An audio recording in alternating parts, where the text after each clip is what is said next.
los que habéis ido entrando y bueno, poco a poco me imagino que irán añadiéndose algunos más. Bueno, muchísimas gracias por participar e interesaros y estar de oyentes y luego incluso participar con preguntas en esta, pues la séptima conferencia del ciclo de conferencias organizada por FUAC.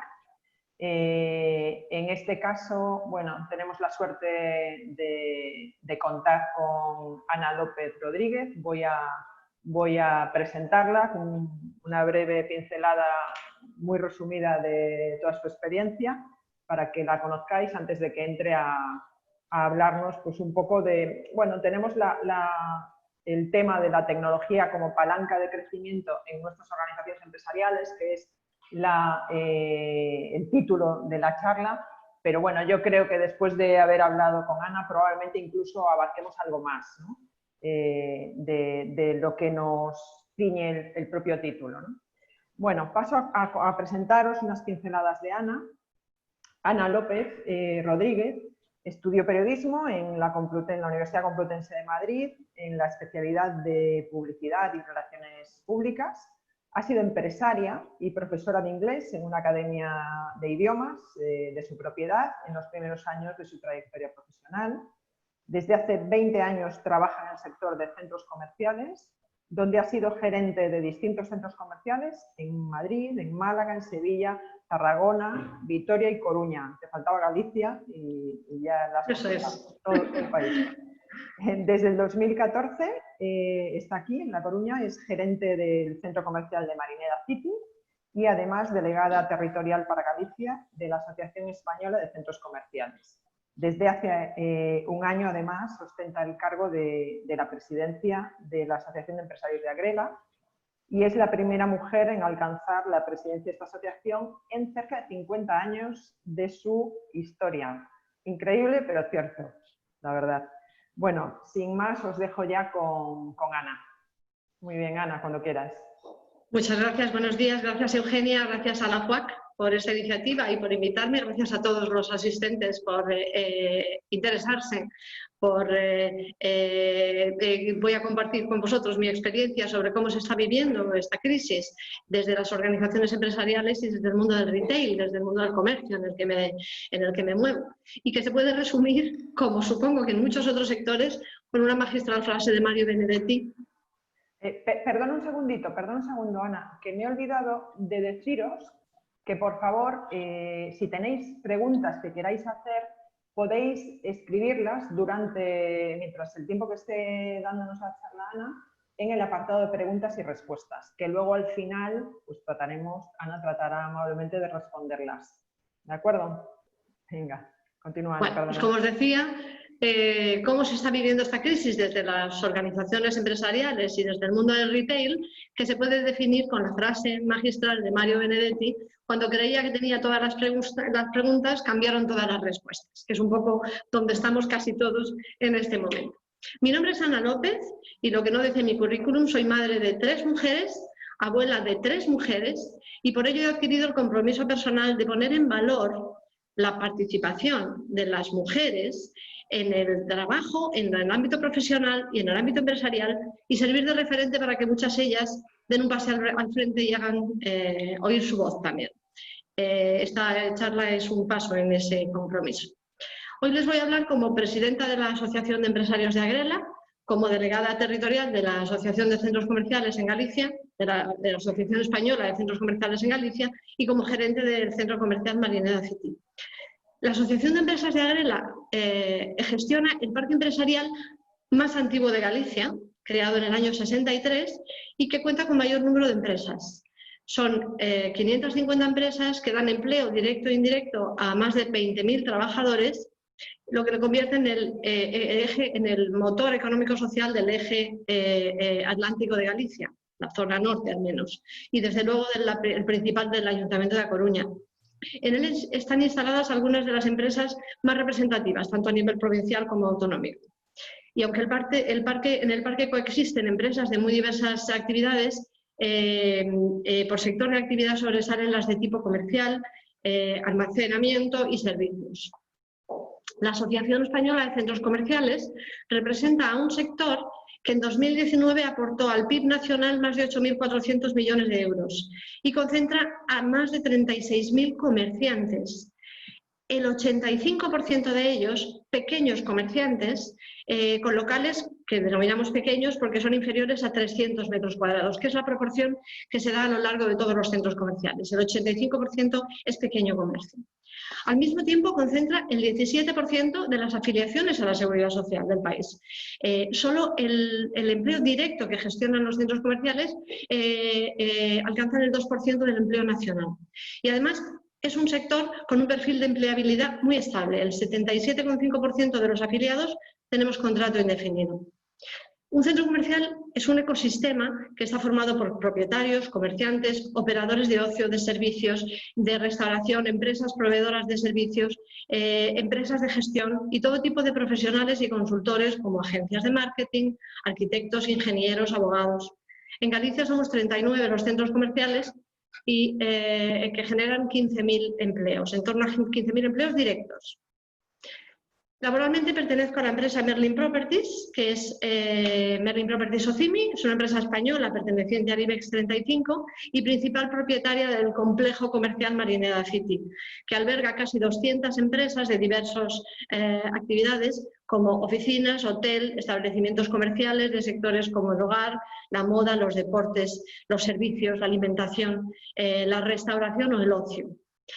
Marineda City es un centro regional que recibe al año 18 millones de visitas procedentes de toda la comunidad gallega y de las comunidades limítrofes. Desde luego es el destino turístico más visitado de Galicia. En el complejo trabajamos directamente 4.500 personas y el empleo indirecto probablemente sea similar, lo que nos convierte en uno de los mayores centros de empleo de A Coruña y probablemente de toda Galicia. Las empresas instaladas en Marineda son el 50% de ellas de inversión regional o local, el 35% de inversión nacional y el 15% de inversión internacional. No así la marca comercial, el rótulo que tenga el establecimiento comercial en el centro, que el 39% son regionales. Esto es porque hay muchas marcas internacionales que funcionan como franquicia, de manera que el inversor o el empresario es un empresario local, pero que opera con una marca internacional o nacional. Las empresas establecidas en Arrela, voy a empezar hablando de ellas, afrontan, como tantas otras, retos muy importantes que esta crisis probablemente ha adelantado de forma significativa, pero que ya eran retos que se veían, se conocían, se esperaban en un futuro más o menos cercano, pero que se han puesto de manifiesto de forma abrupta y las empresas apenas han tenido tiempo o no han tenido el tiempo que imaginaban que tendrían para adaptarse. Que lo están haciendo, en mi opinión, de forma magistral, de forma ejemplar, muchas de ellas, en tiempo real. El primer y más acuciante reto de muchas empresas, para muchas empresas de todos los sectores, ha sido y está siendo la propia supervivencia a nivel económico. Por el parón que supuso el confinamiento en la primera etapa del estado de alarma, por la incertidumbre de la etapa actual en la que convivimos con el miedo a los rebrotes, con el miedo a un nuevo confinamiento o con el miedo a nuevas limitaciones de actividad.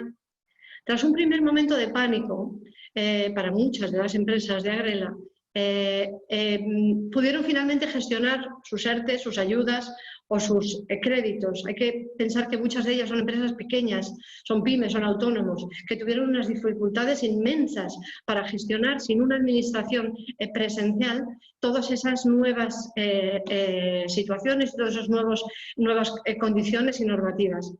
Lo que digo es que finalmente consiguieron la mayoría, o muchas de ellas, gestionar esos créditos que les permitieron financiarse tanto durante el tiempo de confinamiento como en los primeros meses de esta nueva normalidad, para cumplir con las medidas de protección que necesitaban para proteger a trabajadores y clientes o para afrontar las primeras inversiones necesarias para adecuar sus procesos digitales y sus telecomunicaciones.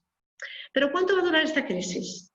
La incertidumbre es un factor crítico, por lo que conviene aprender a gestionarla y aprovechar las oportunidades. No olvidemos que a río revuelto. Superar las dificultades de financiación, por tanto, a corto plazo será crítico para afrontar las transformaciones que van a ser necesarias. El reto o la transformación, o una de las, inversiones necesarias serán la transformación digital o la digitalización. Esto incluye las propias infraestructuras de telecomunicaciones, los procesos, los medios de pago, los dispositivos móviles, el teletrabajo, el Big Data, la seguridad digital o incluso el e-commerce. Para afrontar estos retos será necesario, si no se dispone ya de ella, elaborar una estrategia integral que abarque a toda la organización y que permita una transformación profunda. Será igualmente necesario elaborar planes para adaptarse al teletrabajo, como formato que seguramente ha llegado para quedarse. En aquellos casos o departamentos o empresas en las que puedan, claro. Habrá que establecer negociaciones, diseñar estrategias, modificar espacios, crear nuevas infraestructuras, formar y gestionar a trabajadores y equipos, acometer inversiones, gestionar emociones y gestionar esas nuevas dinámicas de relaciones que se van a dar dentro de los equipos. La formación en la gestión de las propias herramientas, los tiempos y las nuevas formas de relacionarse mediante videoconferencias para ser más eficientes, para reducir visitas, para reducir viajes, para no participar en formaciones o eventos multitudinarios. Involucrar a los trabajadores es uno de los retos críticos en la transformación digital. Deben sentirse cómodos, partícipes y apoyados en todo el proceso. Sin esa participación de los trabajadores será muy difícil alcanzar el objetivo. Tendrá que haber una formación adecuada a los niveles de uso y a los conocimientos y un feedback y comunicación constante. Es un ciclo continuo. El proceso de digitalización nunca se alcanza. Es un proceso en el que hay que hacer evolucionar esas herramientas y esos sistemas al albur de lo que vaya ocurriendo y sobre todo escuchando a los trabajadores, que son los usuarios que nos van a hacer que triunfe o fracase toda esa estrategia de transformación digital. Y luego retos a nivel de cultura empresarial que estamos viendo que han cambiado. Por ejemplo, priorizar la salud, tanto de trabajadores como de clientes. Esto, además de ayudarnos a limitar la expansión de la pandemia, abre un mundo de oportunidades, de nuevas líneas de negocio, de nuevos productos para las empresas. Por tanto, habrá que explorar esas nuevas infraestructuras, nuevas profesiones, la propia formación a los trabajadores en prevención y en seguridad, tanto en el puesto de trabajo para adaptarse a la nueva normalidad, como en las relaciones con el cliente, las distancias sociales, las medidas de seguridad. La percepción del riesgo por parte de los trabajadores por la digitalización, por el miedo al futuro, pondrán de manifiesto la importancia de la gestión de las emociones y de la gestión de los equipos. Más que nunca será necesario desarrollar un sentido de pertenencia, una identidad común, vinculándolos al objetivo común y convirtiéndolos en embajadores de nuestra propia marca. Y en este proceso la transparencia, la responsabilidad social y medioambiental o la sostenibilidad serán valores clave en esta nueva normalidad. La cultura colaborativa. Esta crisis ha traído cosas buenas y una de las más evidentes es que las empresas y las organizaciones se han apoyado, han compartido información, han colaborado y se han ayudado más que nunca, lo que en el futuro hará que estas empresas sean más ágiles. Y finalmente, pero especialmente el cambio continuo. La adaptación al cambio finalmente será la clave del éxito para las empresas, para lo que necesitarán desarrollar estrategias que les permitan adaptar sus modelos de negocio y buscar soluciones que les aporten flexibilidad. Comprar mejor, reasignar tareas, operar con aforos o plantillas limitadas, diversificar productos, ampliar mercados. Y el mundo del retail se enfrenta igualmente a retos muy importantes, derivados también de los cambios sociales que se evidencian y a los que tendremos que estar muy atentos, como son el consumo sostenible, la unicanalidad, el rechazo a la descolocalización, la nueva experiencia de visita o los cambios de rutinas y consumo derivados de la implantación del teletrabajo. Hay un nuevo cliente afectado por sus valores y comportamientos que solicitan diferentes cosas de las empresas. El regreso a los valores, a lo esencial, derivado de la preocupación por el futuro inmediato. El tránsito hacia lo digital, derivado de la seguridad en las transacciones sin contacto. La infidelidad hacia sus marcas. Durante el confinamiento han tenido que probar otras marcas. La economía del cuidado y de la salud. Se valoran las empresas que protegen y que ayudan. La economía hogareña. A muchas personas les cuesta salir y retomar sus actividades, especialmente aquellas que se producen lejos de casa. Y también hay una nueva forma de comprar que viene dada por este cambio en los valores. Según la revista High Retail, para el 70% de los españoles, la relación calidad-precio se sitúa como el principal factor de compra, seguido por la seguridad, que es el 47%. Aunque esto irá cambiando a medida que avancemos en la recuperación. Actualmente, el 42% de los consumidores españoles se ha vuelto más selectivo a la hora de elegir productos y un 25% de ellos afirma que ya no adquiere productos de lujo o no esenciales. Durante el confinamiento, el canal online fue el preferido por el 46% de los consumidores, mientras que antes del COVID el 30% de las compras se realizaban por Internet. Y hay una nueva realidad digital que va mucho más allá de tener una página web o de tener un canal de venta online o de tener las redes sociales abiertas.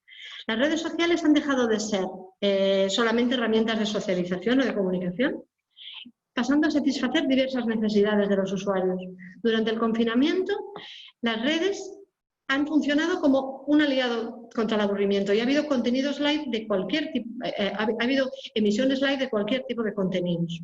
O la posibilidad de realizar compras directas a través de las redes sociales, como si de un e-commerce se tratara. Las empresas deberán aprovecharlo como un canal más para llegar a sus públicos objetivos. El dato como un activo para optimizar estrategias de negocio. En el contexto actual, en el que posiblemente tengamos que utilizar un dispositivo móvil o un canal online para reservar un espacio en la playa, es muy posible que tengamos mucha información sobre cuándo realizamos esa búsqueda, sobre qué búsqueda realizamos, a qué hora lo hacemos, en fin, todo el proceso de selección y de transacción. Por tanto, las empresas tendrán que aprovechar esos datos, lógicamente, en cumplimiento de la ley y del Reglamento Europeo de Protección de Datos, pero tendrán que aprovecharlo como una fuente de información de cara a optimizar sus estrategias, personalizar sus ofertas, segmentando según el tipo de público. Ofrecer experiencias en el entorno digital. El marketing experiencial seguirá siendo relevante, pero ahora posiblemente tendremos que encontrar un formato híbrido en el que se ofrecerán experiencias que mezclarán lo presencial con lo telepresencial.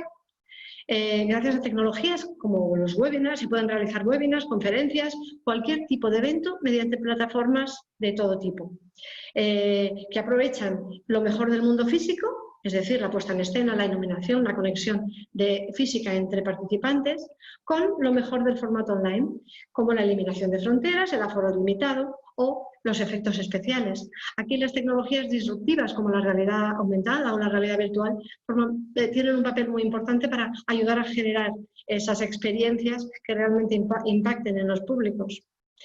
Crear comunidad alrededor de la marca. Más allá del marketing enfocado a vender un producto, ahora las empresas utilizan los medios online en el esfuerzo por crear una comunidad.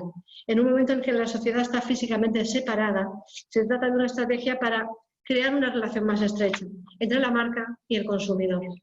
Impulsar esa presencia a través de las redes sociales. Entra aquí también el marketing a través de influencers, que si se hace con una estrategia correcta o coherente, puede traer resultados muy buenos.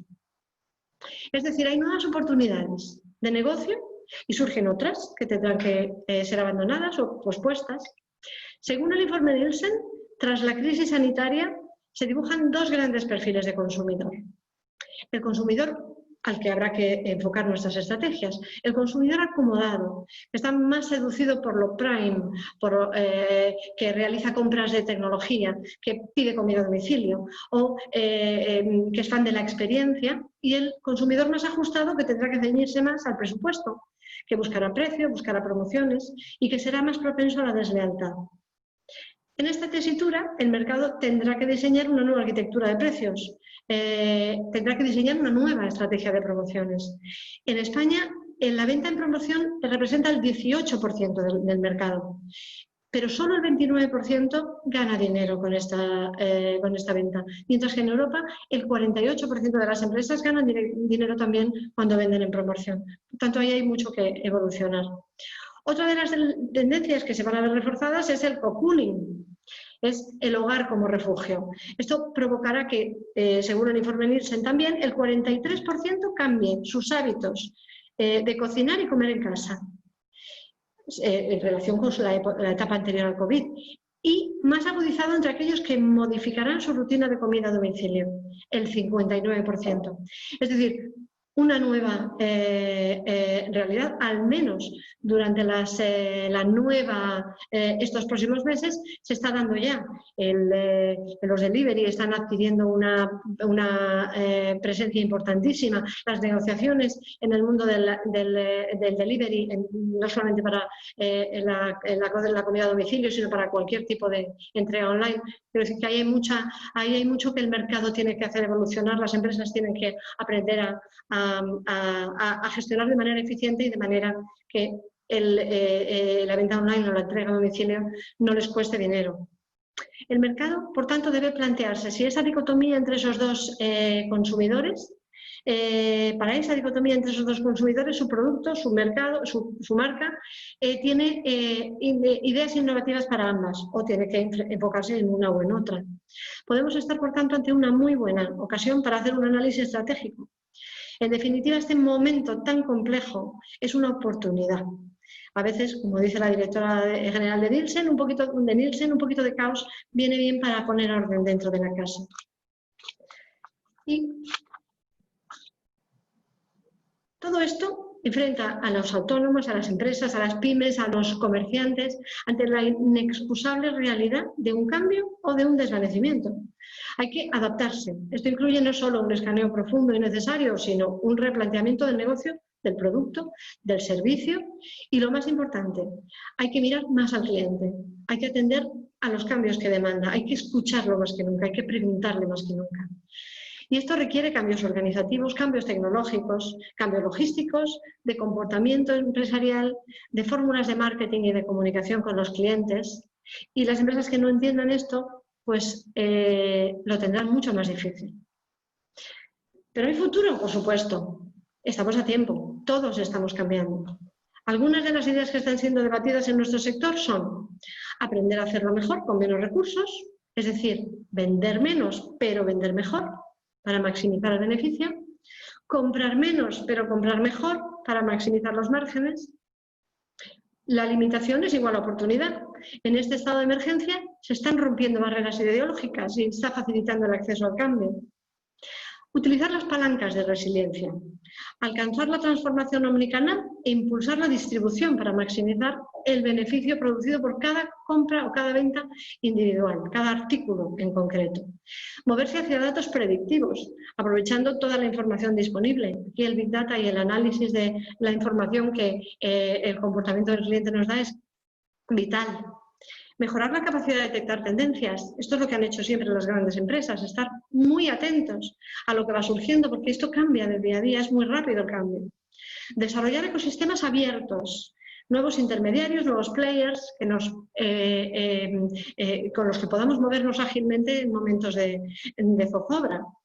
Minimizar las existencias, desarrollando capacidades de predicción, flexibilidad logística, digitalización de los stocks para tener un mayor control de los inventarios en tiempo real, unir fuerzas, unir competencias, aprovechar sinergias. Por tanto, ¿qué hay que hacer? Pues lo primero sería poner el foco en el producto. Si el producto es bueno, todo lo demás viene dado. Y una vez que tenemos un producto bueno, tenemos que poner al cliente en el centro de la estrategia.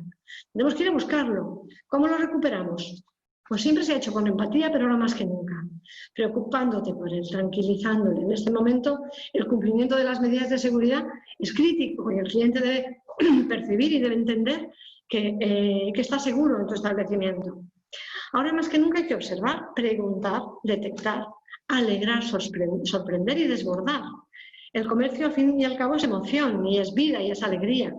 Y no cabe duda que este sector es un sector que tiene una capacidad inmensa de adaptación al cambio.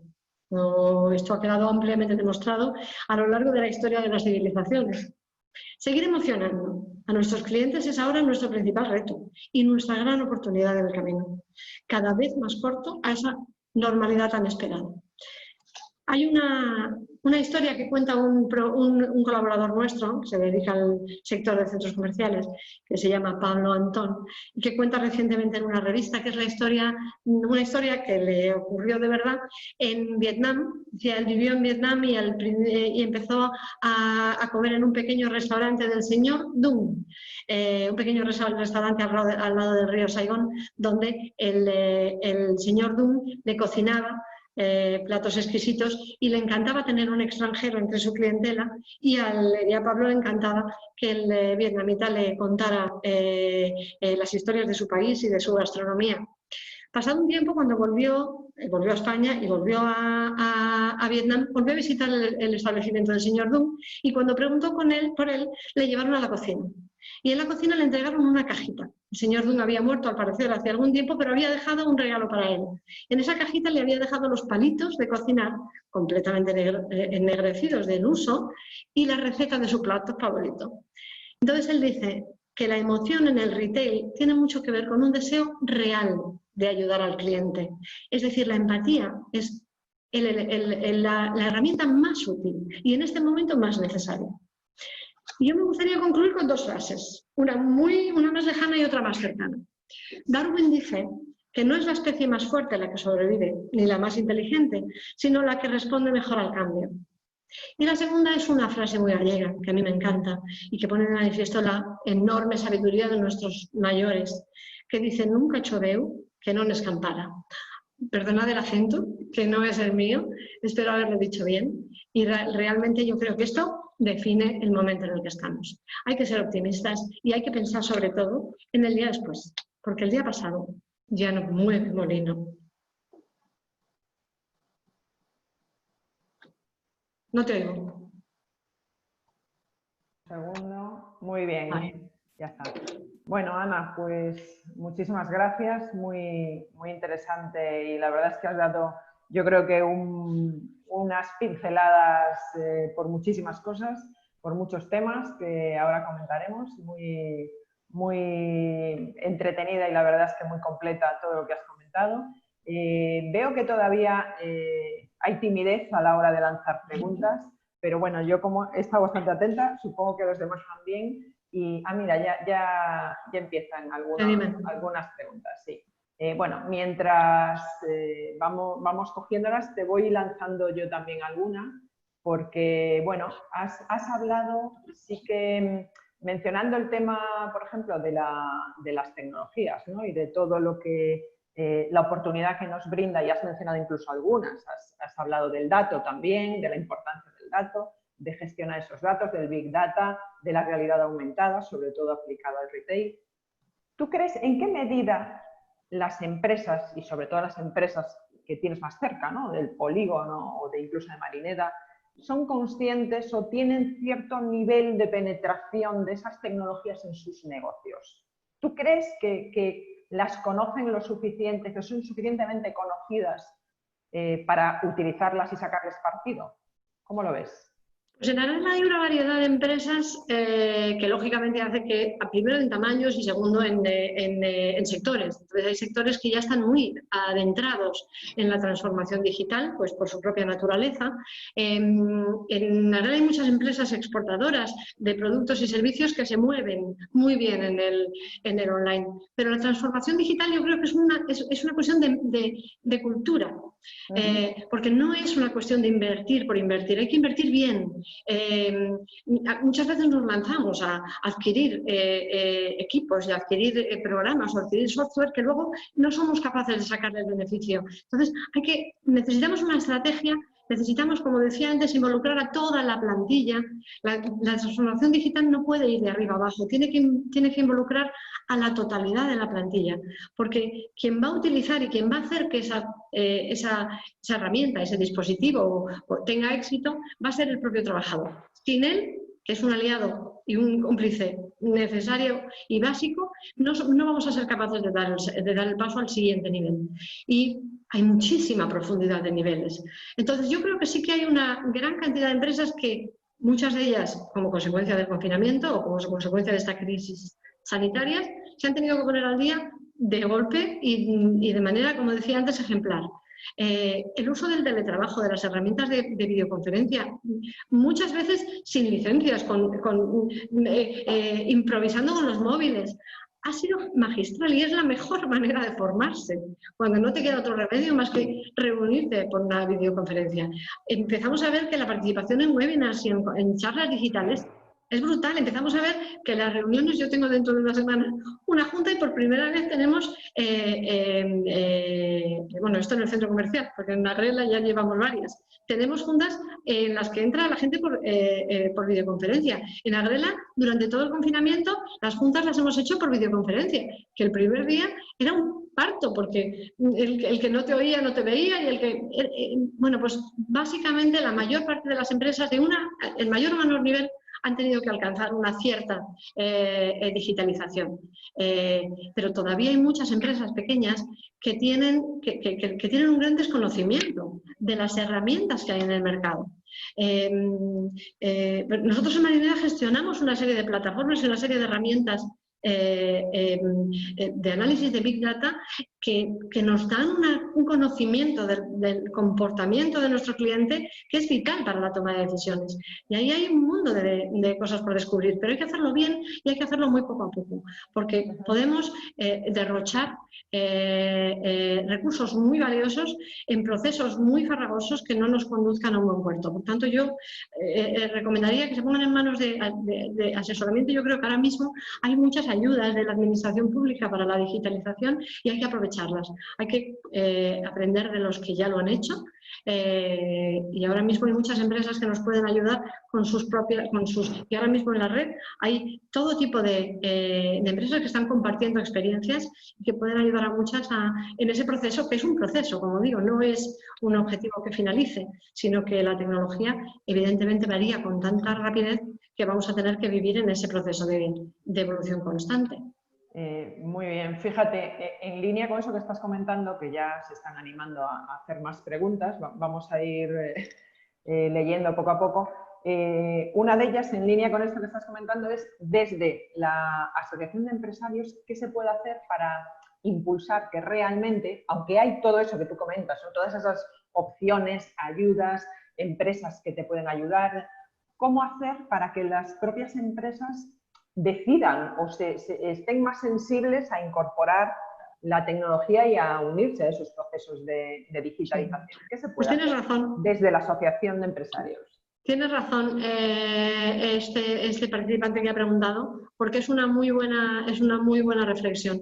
Probablemente haya que analizar una línea de asesoramiento para poner en común experiencias y quizá aportar ideas profesionales y mejoras. Lo que desde la asociación estamos haciendo es convenios con empresas o instituciones, organizaciones formativas para, entre otras cosas, ayudarles a gestionar todos los procesos formativos que ahora mismo se abren, pues muchos de ellos de fiscalidad, de ventas, de comercio y mucho en transformación digital. Por tanto, bueno, pues ahí damos la bienvenida a todos aquellos que se dediquen a este sector para que nos pasen sus experiencias que podamos hacer llegar al resto de empresas, porque sí que es un vehículo de comunicación muy interesante. Y muy bien, también apunta uno de los participantes, si no crees que en muchos casos todavía existen en las empresas modelos de negocio antiguos y que por eso, ya no, o sea, tecnología aparte, que claro, incorporar la tecnología cuando tú tienes un modelo de gestión antiguo se hace muy complicado. Entonces, la percepción es que a veces ocurre eso, ¿no? Esto es lo que nos dice el participante. Ahora mismo conviven empresas de todo tipo, conviven empresas muy tradicionales con empresas muy punteras en el mundo de la tecnología o en cualquier otro mundo. Y dentro de las propias empresas conviven diferentes mentalidades. A veces hay empresas que tienen una parte de la fuerza de trabajo con sistemas y mentalidades muy convencionales o muy clásicos, con otras personas. Esa es la gran dificultad de las empresas ahora mismo, el que la mentalidad y el conocimiento se expanda de una manera integral a toda la organización. Entonces yo creo que sí, que estamos en un momento en el que ha llegado el día de hacer ese cambio, de producir y provocar ese cambio. No podemos esperar más. En los últimos meses han puesto de manifiesto que ese es el camino y, por tanto, ahora la gente está haciendo un esfuerzo tremendo por evolucionar hacia modelos no modelos de negocio, sino sistemas de dirección o sistemas de gestión que les permitan incorporar esas nuevas tecnologías. Muy bien. Y una pregunta. También comentan que, bueno, efectivamente en tu intervención has hablado de que una de las palancas de cambio también es gestionar las emociones, ¿no? Y pregunta un participante si a veces no nos fijamos en exceso, digamos, en las tendencias internacionales de qué es lo que tenemos que tener en cuenta, y nos olvidamos un poco de tener en cuenta aspectos más locales, ¿no? Pues a lo mejor el tema de las emociones es igual en todas partes, pero quizá el contemplar también aspectos más del desarrollo local, ¿no? Del sitio donde está la empresa. Tiene mucha razón. Tiene mucha razón, porque además ahora en esta crisis se ha puesto de manifiesto que la gente tiende a lo conocido. Tendemos al hogar, a lo local. De hecho, tenemos un cierto rechazo, ¿no?, que decía antes, de la deslocalización. Es cierto que las emociones aspiracionales, que es un poco pues por donde va el cine, por donde va la cultura, por donde va la mayor parte de lo que vemos en Internet o la mayor parte de lo que vemos en televisión, es hacia una globalización y un sentir común con el resto de los ciudadanos del planeta, porque al final el resto de los ciudadanos del planeta tienen las mismas emociones y buscan y tienen los mismos objetivos. Pero es verdad que en estos momentos mirar hacia nuestro propio entorno nos hace sentir más seguros. El mundo de las emociones es evidentemente local y global. No tiene connotaciones territoriales ni geográficas, pero sí, no podemos solamente enfocar hacia esas emociones más aspiracionales, quizá de la gente más joven, olvidándonos de las que tenemos más próximas, y haciendo que todo el mundo se sienta contemplado, se sienta integrado, se sienta participante. Yo creo que la transparencia, esa sostenibilidad implica que estemos todos, que seamos todos escuchados, que seamos todos queridos y que seamos todos parte de este proceso de transformación. Muy bien. Uno de los participantes habla un poco, dice que esa visión tecnológica futurista, pues que no la comparte del todo, porque considera que el factor humano tiene que estar muy presente. Entonces, pregunta, ¿dónde crees que están los límites que hay que poner a la tecnología para que podamos mantener esas relaciones humanas también en el mundo empresarial y que no se convierta la actividad de la empresa en un mero servicio compraventa? Esto es un poco lo que plantean. Pues la verdad es que es una reflexión muy interesante. Bueno, los límites sí los pone ideológicamente cada uno. Yo creo que límites no hay. La vida es evolución y ponerle límites a la tecnología pues es casi como ponerle puertas al campo. Lo que sí que debemos hacer es tener muy claro, tener los debates necesarios para que éticamente esas tecnologías no transgredan lo que consideramos que es fundamental para la vida. La vida es emoción y la vida es contacto. La vida no va a ser nunca virtual, vamos, creo yo. Pero sí que es cierto que las experiencias que los seres humanos buscamos, y no vamos a dejar de buscar experiencias nuevas, muchas veces nos llevan hacia tecnologías que parezcan que el futuro es un poco atractivo, ¿no? Para algunos, para otros a lo mejor es súper atractivo lo de convertirse en seres digitales.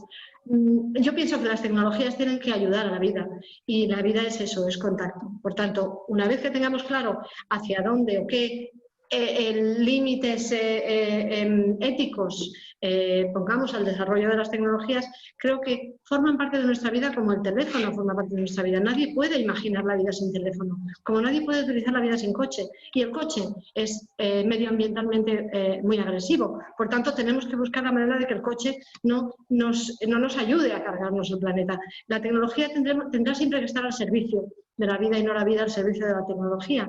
Pero no podemos pensar en que no va a formar parte de la vida. Y en las empresas la tecnología es un factor clave de competitividad.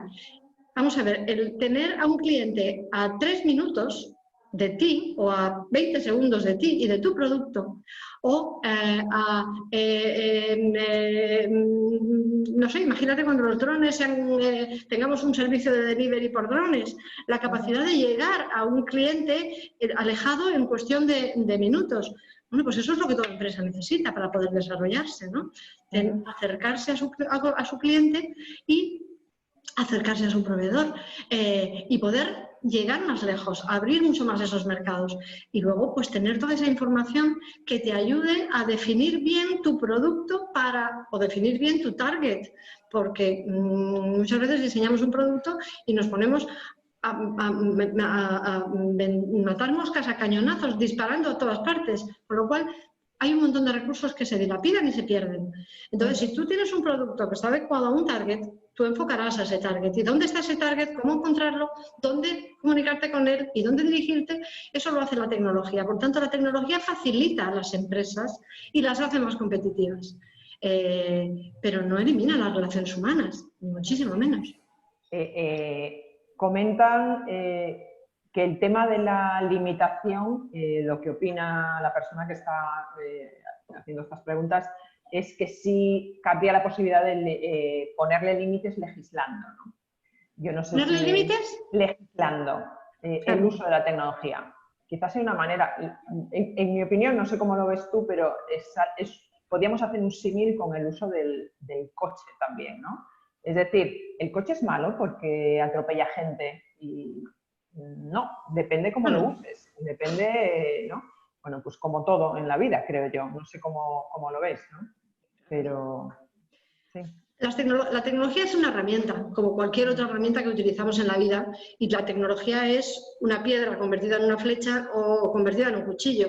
Es tan antigua como la humanidad, ¿no? De hecho, es probablemente lo que nos ha hecho humanos.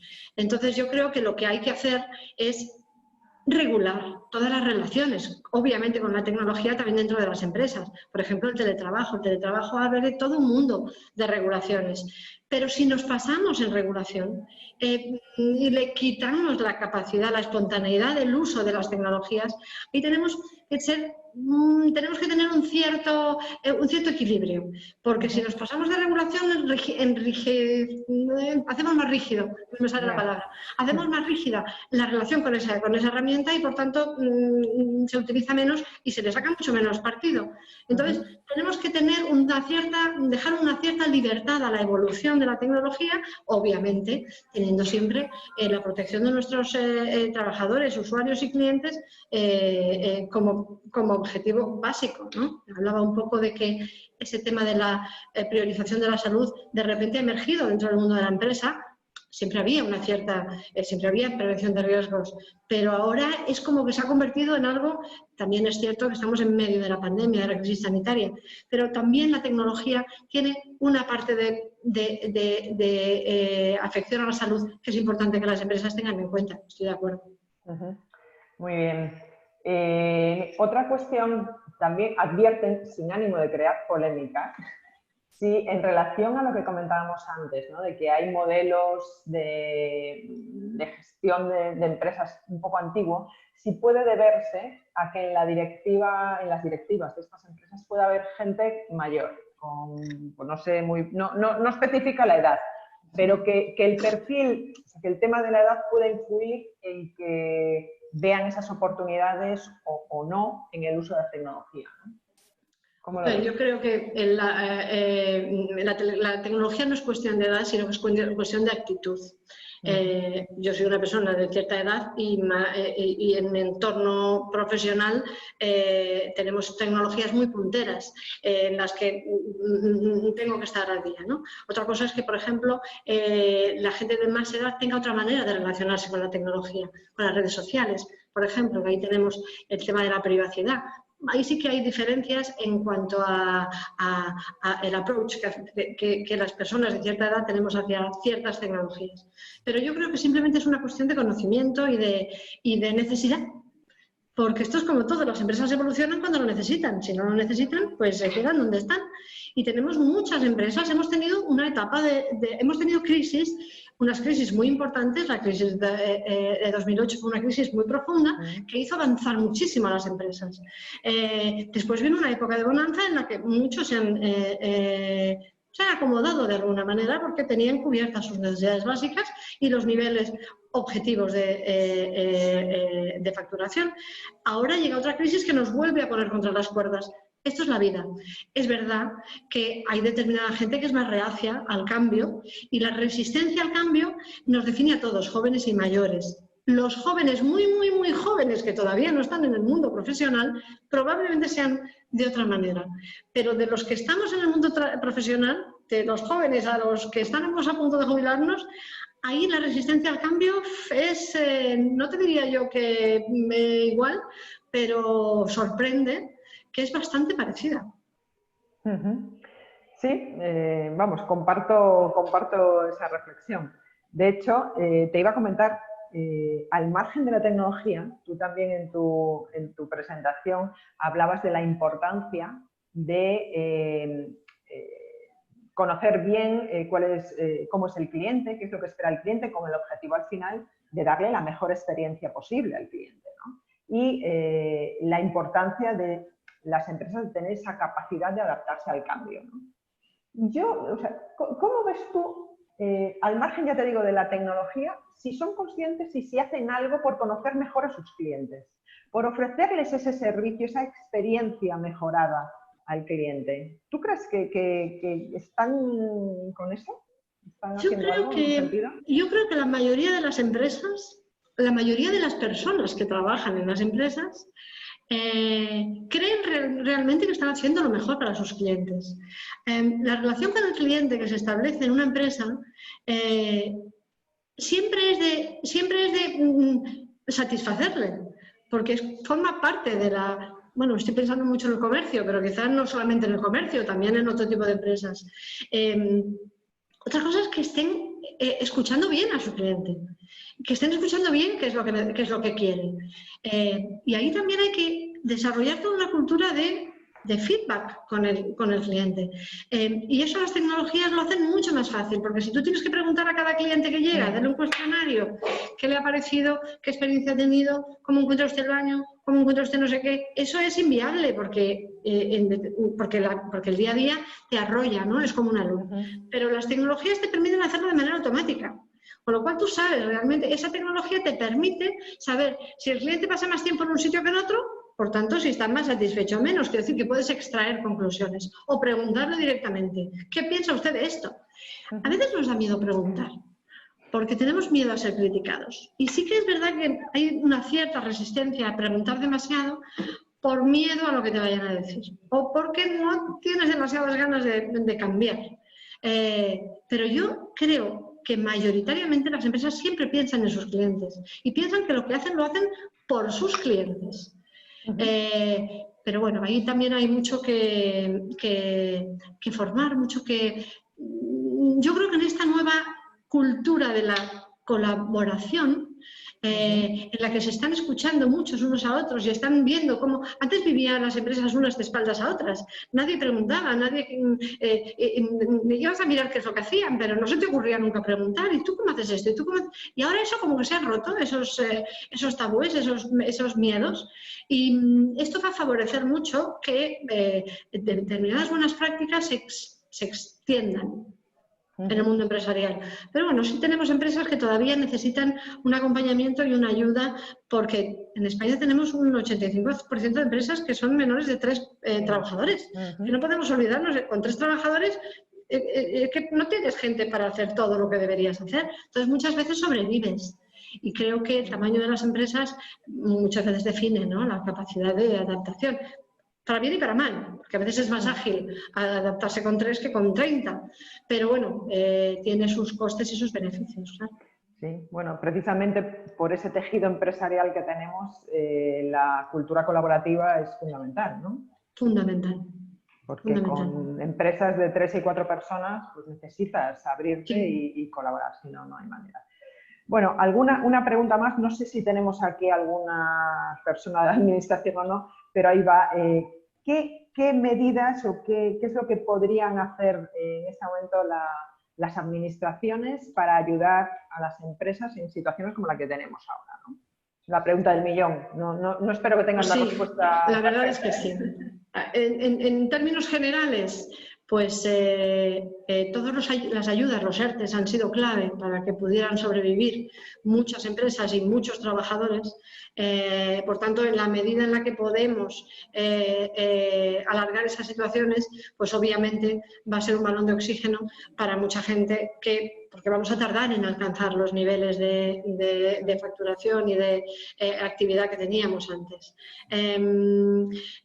Hay muchas empresas que tienen grandes dificultades de financiación, bueno, pues porque la situación les ha pillado con inversiones o con mucha deuda o con poco colchón. Entonces, la financiación es crítica para que las empresas puedan sostener y, sobre todo, es que van a necesitar invertir, que es lo que decía. Si la transformación digital es una necesidad, la transformación de los propios modelos de negocio, de los propios sistemas de compras y de ventas, todo eso va a requerir inversión, formación y financiación, por supuesto. Por tanto, la financiación es crítico.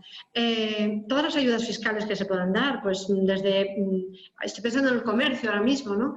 Pero el comercio, el comercio de centro comercial, que ha perdido también, como el pequeño comercio, muchos días de venta, pues a lo mejor compensarlo con festivos de apertura comercial, para poder compensar de alguna manera todo ese tiempo perdido. Medidas de apoyo, pues, o de eliminación de tasas y de costes durante las épocas en las que no hay actividad. Tenemos empresas que han estado pagando por los vados sin poder utilizarlos y otras que están ampliando sus terrazas para poder ampliar esas. O sea, ahí hay un pequeño desequilibrio. Entonces, bueno, pues yo creo que la Administración tampoco puede pensar en absolutamente toda la casuística. Por tanto, tendrán que ser las organizaciones empresariales las que les digamos a las administraciones qué cosas consideramos o consideran nuestras empresas que necesitan, pero sí que es cierto que este apoyo y esta ayuda más allá de estos próximos meses va a ser muy necesaria. Financiación, fiscalidad y sobre todo promover el consumo y decirle a la gente que tenemos que convivir con el miedo, tenemos que protegernos, pero que no podemos vivir permanentemente en una burbuja. Porque la vida no es una burbuja, la vida es riesgo. Entonces, cuanto antes aprendamos a protegernos, antes volveremos a la actividad y antes volveremos a la normalidad. Con este miedo constante y, sin embargo, con esta falta de responsabilidad en muchos ámbitos de la ciudadanía, pues no conseguimos nada más que asustar a la gente y volver a casa. Y volver a casa supone a lo mejor que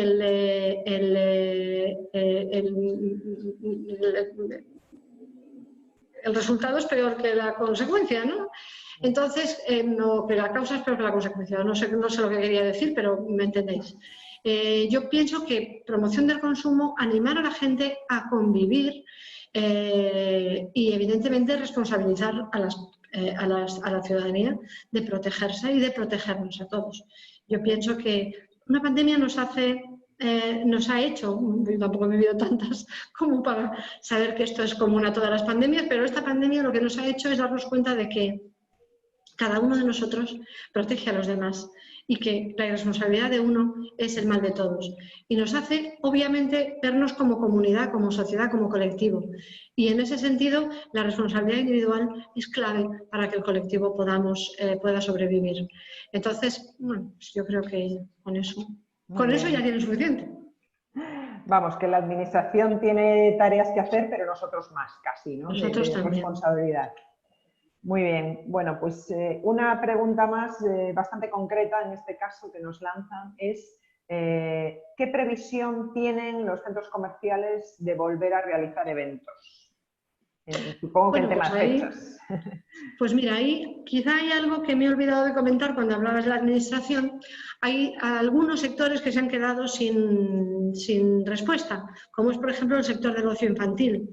El sector del ocio infantil no tiene solución a día de hoy sobre cuándo va a poder volver a su actividad, mientras que sí que lo tienen ya los colegios, las guarderías o los campamentos de verano.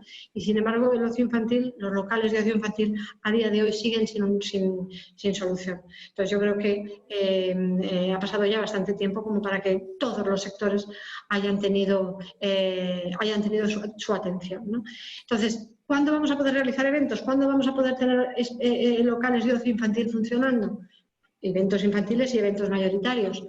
Pues hombre, todo va a depender de la evolución de la pandemia, evidentemente. Todo va a depender de si volvemos de si hay una vacuna, de si hay un tratamiento eficaz o de si volvemos a los rebrotes que estamos viendo. En estas circunstancias pues es complicado y como es una enfermedad tan desconocida para todos, pues supongo que el límite será el de la vacuna. Y si dicen que tendremos vacuna más o menos en un año, pues a partir de ahí espero que podamos tener eventos multitudinarios, lo que no quiere decir que no tengamos eventos. Podemos tener eventos con mucha precaución. Podemos tener eventos con aforos limitados, podemos tener eventos con medidas de seguridad. No podemos dejar caer tampoco colectivos como el mundo de la música o el mundo de las fiestas. Habrá que, entre todos, encontrar soluciones y, con prudencia, volver a tener una actividad cuanto antes, ¿no? Entonces, yo creo que ahí es donde las administraciones también pueden ayudar, pero sobre todo la sociedad. Muy bien. Ana, yo creo que con esto vamos a intentar echar abajo ese estereotipo de impuntualidad y puesto que hemos empezado bien, vamos a acabar también bien. Y me ha parecido muy interesante todo lo que has contado. Yo creo que por las preguntas que ha ido haciendo los oyentes, pues que también les ha parecido muy interesante. Y lo que queda es pues dar las gracias a todos, a ti en primer lugar, Ana, y a los demás por haberse inscrito y por estar ahí escuchando y lanzar incluso las preguntas. Como sabéis, aprovecho para comentar que estamos en ese ciclo de conferencias organizada por la FUAC, que la anterior fue el 9 de julio, la de Urbanismo y Movilidad Sostenible, y os invitamos desde la FUAC a asistir a la siguiente conferencia, a la siguiente charla, que será el próximo 22 de julio, a las 12 también, y que será sobre los bulos y las pseudociencias y otras estrategias para extender y agravar una pandemia, ¿no? Vamos, yo creo que los temas muy, muy ad hoc y muy, muy adecuados para el momento que nos ha tocado vivir. Y sin más, muchísimas gracias y vamos a dar ya por terminada la charla. Muchas gracias, Eugenia, gracias a la FUAC y gracias a todos por participar. Gracias. Muy bien.